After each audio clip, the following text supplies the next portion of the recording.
Hello,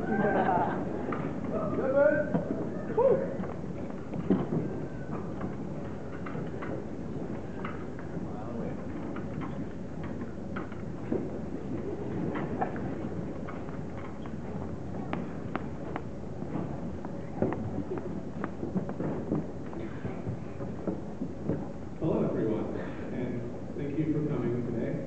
Before I get started with my speech, I would just like to say how proud your families are of all of you.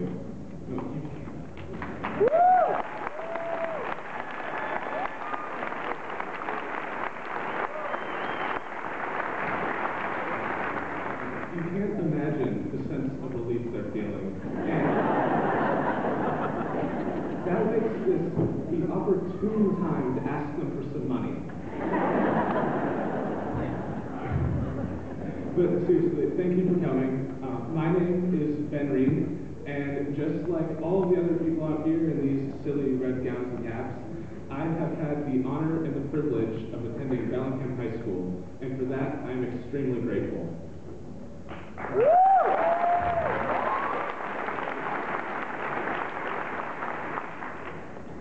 This is a very difficult time for all of us, not only because we're in the midst of a major transition in our lives, but also because of the state of the world in general.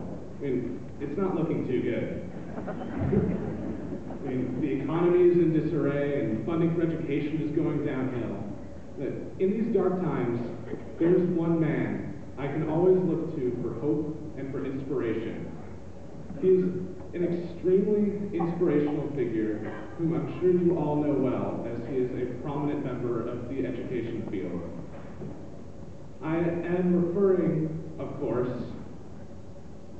to Indiana Jones.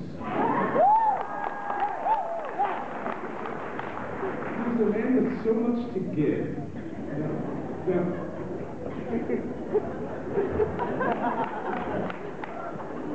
Think, if you will, of Indiana Jones and the Temple of Doom.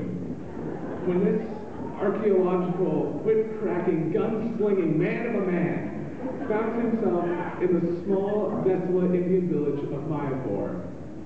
He had a choice that day. The villagers' children, all their children had been kidnapped and their sacred stones had been taken from them. But he could have just ignored them.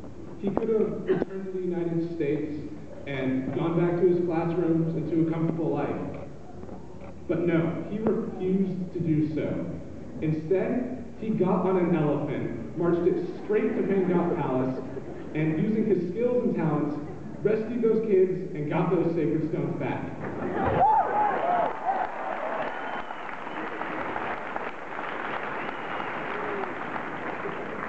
Because Indiana cares.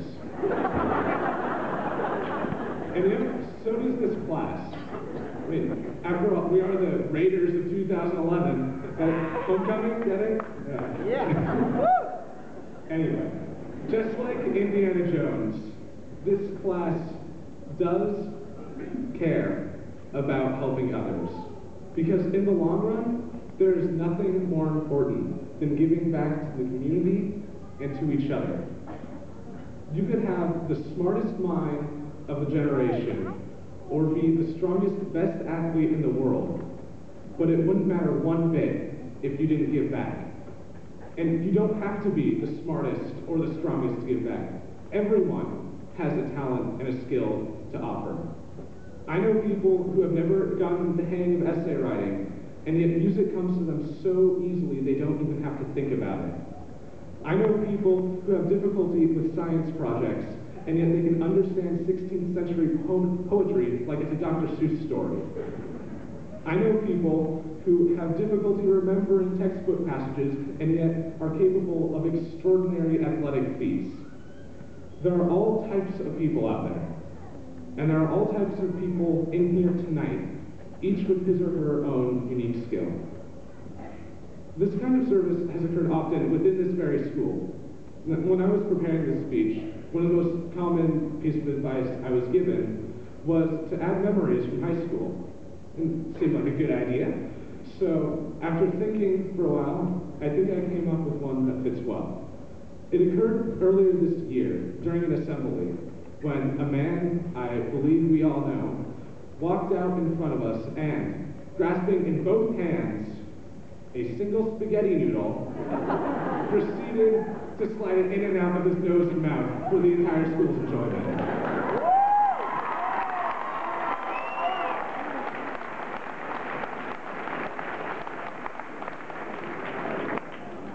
That brave man selflessly dedicated his talent and his time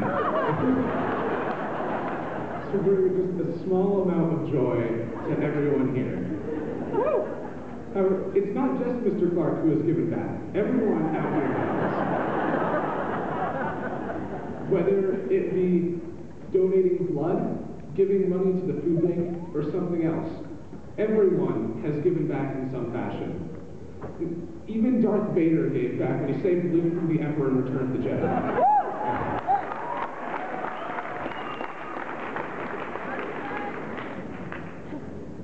Everybody has contributed, and everybody should continue contributing, because it is that kind of service that makes this a world worth living in. Now, before I step down and let our next speaker do his thing, I would like to offer one inspirational quote. It is eloquent in its simplicity, and I find it to be a great way of summing up the 3 collective commitments which we all live by. These 5 little words together form a goal that we should all strive for in our future endeavors.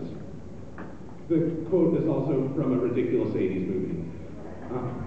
So, Bellingham High School class of 2011, be excellent to each other. Thank you.